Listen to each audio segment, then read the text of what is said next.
Trump का tariff terror कम, बाजार में लौटेगा दम, पहला सवाल है। कौन सा लेवल तय करेगा कि बाजार की मंदी खत्म हो गई है या फिर बाजार अब जल्दी से नया लो नहीं बनाएंगे। एफआई ब्रोकरेज भारत पर बुलिश है, आपको भरोसा नहीं हो रहा है, मैं बताऊंगा आपको, लेकिन उनके फंड मैनेजर कब खरीदेंगे ये बड़ा सवाल है, क्योंकि ब्रोकरेजेस तो कह रही कि भाव आगे हैं लेकिन खरीदना तो फंड मैनेजर्स को है, इसका भी होगा विश्लेषण। इंतजार कर रहे निवेशकों के लिए पैसा लगाने का समय है, जो इंतजार करें कि किसी दिन रिवर्सल दिखे और फिर खरीदें, क्या ये उनके लिए वो समय है।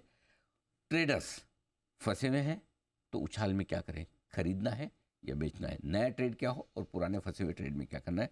और सबसे बड़ी बात, आज के कौन से ऐसे सेक्टर और शेयर हैं जो आज के हीरो बन सकते हैं, ये है आज के बड़े सवाल। चलिए, तो आपके मतलब के सारे सवाल हैं और इनके जवाब फटाफट जानते हैं। सर, सबसे पहले तो ये जो ट्रम्प साहब टैरिफ का चाबुक चला रहे थे, तो थोड़ा सा नरमाए हैं, बाजार अब एक्शन में लौटेगा? ये सारे सवाल उससे पहले एक छोटी सी बात हल्के से जल्दी से कर देना चाहता हूँ। जो हमारा लोकल ट्रिगर सबसे बड़ा है आज के लिए वो है आरबीआई की तरफ के एक्शन। करीबन 1,87,000 करोड़ की लिक्विडिटी सिस्टम में डालने की घोषणा आरबीआई ने की है।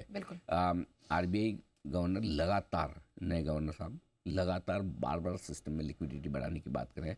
60,000 करोड़ के ओएमओ को उन्होंने पहले मंजूरी दी, उसमें भी उन्हें डबल करने की ज़रूरत पड़ी, उन्होंने डबल किया, राइट। अब फिर से सिस्टम में लिक्विडिटी डालने के लिए और उन्होंने प्रयास किए हैं। तो कुल मिलाकर आरबीआई इस वक्त बहुत ही प्रोएक्टिवली, सेंसिबली काम कर रहा है, और जहां भी उन्हें समझ में आ रहा है कि लिक्विडिटी की ज़रूरत है तुरंत आप दीजिए। और स्पेशली देखिए, एक और चीज़ जो है ना, ये टाइमिंग बड़ी इंपॉर्टेंट है यहाँ। क्या होता है, एक तो ये कि आपको प्यास लग रही है और मतलब ठीक है, ऐसी प्यास है आप आधा 1 घंटा बेयर कर सकते हैं, और एक ऐसे कि आप 5 घंटे से पहले से ही प्यासे हैं और उस समय आपको पानी मिल जाए तो बात ही अलग है। सही बात है, राइट। ये ऐसा समय है जब सबसे ज़्यादा प्यास लगती है बैंकिंग सिस्टम को। कौन सा समय? मार्च का महीना। मार्च के महीने में ही तो लिक्विडिटी की समस्या है। 15 मार्च आ रहा है ना आपके सामने, बिल्कुल। एडवांस टैक्स के लिए पैसे निकलते हैं, राइट। मार्च के अंत तक एक ज़माना था कॉल रेट 100% तक पहुंच जाती थी। तो अगर उस चीज़ को पहले से देख के गवर्नर साहब अभी से लिक्विडिटी की तैयारी कर रहे हैं, ये तो बहुत बढ़िया चीज़ है। टाइमिंग बहुत सही है। एब्सोल्युटली, हर चीज़ की तो टाइमिंग इंपॉर्टेंट ना जी। हाँ, हर आदमी क्रिस गेल जितना लंबा चौड़ा थोड़ी होता है, लेकिन रोहित शर्मा वैसे थोड़ी फिर भी मार रहे हैं ना 6। इसी को लगता होगा इनके डील डोल पे, लेकिन 6 तो वही मारते हैं, सबसे ज़्यादा 6 ऐसे ही मारे हैं क्या? इसी शरीर से मारे हैं उन्होंने। सही बात है, जो ईश्वर ने दिया है उन्हें भारत के लिए। बिल्कुल। तो इसलिए क्या है कि टाइमिंग बहुत इंपॉर्टेंट है। पावर सबके पास नहीं होता, लेकिन टाइमिंग अगर आपके सही है तो गवर्नर साहब के पास पावर भी है, टाइमिंग भी है। तो ये बहुत सही समय पे ये लिक्विडिटी डालने की खबर आई है। बैंक्स और एनबीएफसी दोनों के लिए बढ़िया पॉजिटिव है सिस्टम में लिक्विडिटी बढ़ना। तो इसलिए मैंने कहा कि सबसे पहले इस चीज़ की चर्चा करें। ये हमारे बाजारों के लिए नो डाउट ऐसा नहीं कि इसकी वजह से भाग जाएं कि 2-3% निफ्टी, बैंक निफ्टी भाग जाए, ओहो बहुत बढ़िया कि बैंक में 2 लाख। ये एक प्रोसेस है। बिल्कुल। सबसे बड़ी चीज़, इसको आज के हिसाब से मत देखिए, इसको डायरेक्शन के हिसाब से देखिए कि डायरेक्शन आरबीआई की तरफ से बहुत सिंपल है। नंबर 1, पैसे की समस्या नहीं आएगी, नकदी की समस्या नहीं आएगी। नंबर 2, ब्याज दरें नीचे ही रहेंगी। पैसा आते ही ब्याज दरें नीचे होती है ना ऑटोमेटिकली। करेक्ट। सबसे बड़ी चीज़, आप बोलो ब्याज दरें नीचे रखो नीचे रखो, लेकिन बैंक आपको सस्ता देने को तैयार नहीं है, और मैं बैंक में सस्ती डिपॉजिट देने को तैयार नहीं, तो वो आएगा कैसे ब्याज दरें नीचे? प्रैक्टिकली तो नहीं आएगा ना। ये प्रैक्टिकली ब्याज दरें नीचे लाने की तरफ प्रयास है ना। तो ये बहुत बढ़िया कल शाम जो आई खबर, I am loving it.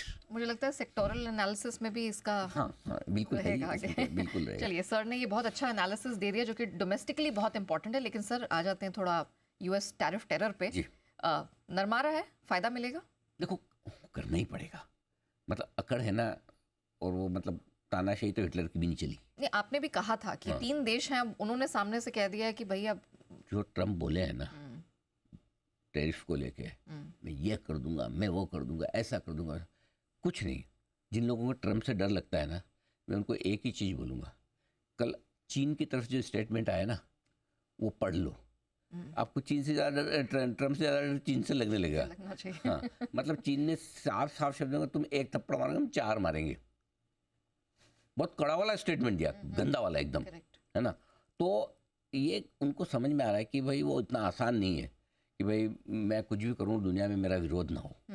Zelensky साहब को वहाँ पे हाथों हाथ ले लिया यूरोप ने, ठीक है। अलग बात है, वहाँ जाके वो ठंडे हो गए, होना भी चाहिए, लड़ना किसको है, अल्टीमेटली उनको भी नहीं लड़ना। सो कुल मिला के कल हुआ ये कि कनाडा और मेक्सिको पर जो वहाँ से जो कारें आती है अमेरिका में, उस पर जो उन्होंने टैरिफ बढ़ाने की बात की थी, अमेरिका से जो बाहर कारें जाती है, तो उस पर 1 महीने के लिए उन्होंने टाल दिया। जो हम इंपोर्ट करते हैं उस पर टैरिफ हम बढ़ाएंगे, 1 महीने के लिए टाल दिया है, यानी कि हाँ थोड़ा। और ऐसा नहीं कि कोई उन्होंने बहुत कुछ कहा, कारें क्यों, ऐसा क्या, मुझे एक सिंपल सी चीज़ है, अगर आप कुछ खाने पीने की चीज़ें मंगाते हो जी, इंपोर्ट करते हो, आप दवाइयाँ इंपोर्ट करते हो, उन पर टैरिफ डालो तो समझ में आता है। कारों के बगैर तो काम चल सकता था, ऐसा कौन सा कि भाई मेरे को, अगर समझो मेरे को कार चलानी है, मुझे टेस्ला नहीं मिलेगी तो मैं टाटा मोटर्स से नहीं चला सकता क्या? नहीं, मैं तो पैदल ही चलूंगा, टाटा मोटर्स में नहीं चलूंगा, लेकिन टेस्ला नहीं मिले, ऐसा नहीं होता ना। दूसरी है ना, वो ले लो अपनी, कौन सी खराब है, ठीक है, आपकी चॉइस हो सकती कोई और। तो कारों पे क्यों, पूछो सवाल, नरम पड़ने का संकेत है। अगर कोई ऐसी चीज होती जिसके बगैर काम नहीं चलता तो समझ में आता कि समझो आप टमाटर इंपोर्ट कर रहे हो, बिना टमाटर के कैसे बर्गर बनेंगे उनके, है ना, तब तो समझ में आता है कि एक एसेंशियल चीजें हैं, दवाएं एसेंशियल है, कुछ ऐसे केमिकल एसेंशियल है, उन पे आप टालो तो समझ, कारों पे ही टाल रहे हैं, मतलब क्लियर है कि नरम, पहली बार नरमी का संकेत आया है। इसीलिए कल अमेरिका के बाजार उछले, दुनिया भर के बाद जर्मनी देखो, कार वाले हैं ना जर्मनी, कारें तो वहीं से बनती है, जर्मनी 3% ऊपर था कल, है ना। जर्मनी का कौन सा डेक्स है, डेक्स देखो, लाओ ये देखो 3% डेक्स, ऐसे थोड़ी उछलता है। हमारे एक चीज और इंटरेस्टिंग है, अमेरिकी बाजार बड़े वोलेटाइल हो रहे हैं आजकल, रोज 500-600 ऊपर नीचे होते हैं, है ना, इससे कम तो चलता ही नहीं, मतलब 1% से ज्यादा का मुंह तो आ रहा है, मजेदार है। ये जिधर भी बड़ा करेंगे, जो करेंगे बड़ा करेंगे, या तो भागेंगे तो भी बड़ा भागेंगे, घटेंगे तो भी तो जोर से घटेंगे। अब देखते क्या होता है, ट्रम्प साहब भी डिसाइड करेंगे किधर जाना है। तब तक हमारे लिए कुछ अच्छी खबरें आ रही है अमेरिका से, जो मैं बता दूं। नंबर 1, 2 अप्रैल से हम पे टैरिफ लागू करने की बात कही है, ठीक है। अब हमारे पास 1 महीने का टाइम है, 1 महीना तो नहीं है, कितना आज तारीख कितनी रखी है, आज 6 मार्च, 3-4 हफ्ते हैं, तो तब तक शायद हम, पीयूष गोयल साहब अमेरिका में ही हैं, पता है ना आपको, वाणिज्य मंत्री, हमारे कॉमर्स मिनिस्टर, उन्हीं के काम है ये टैरिफ के, सेटल करके आएंगे। हाँ, निश्चित रहो। हाँ, और देखो ट्रम्प को भी अब और दोस्तों को दुश्मन नहीं बनाना, है ना। तो आई थिंक हमारे लिए थोड़ा एक अच्छा संकेत है कि वो जब जिनसे अड़ रहे हैं उनसे नरम हो रहे, तो हमसे तो होंगे ही, ऐसा उम्मीद रख सकते हैं, उम्मीद रखने में कुछ गलत नहीं है। नंबर 1।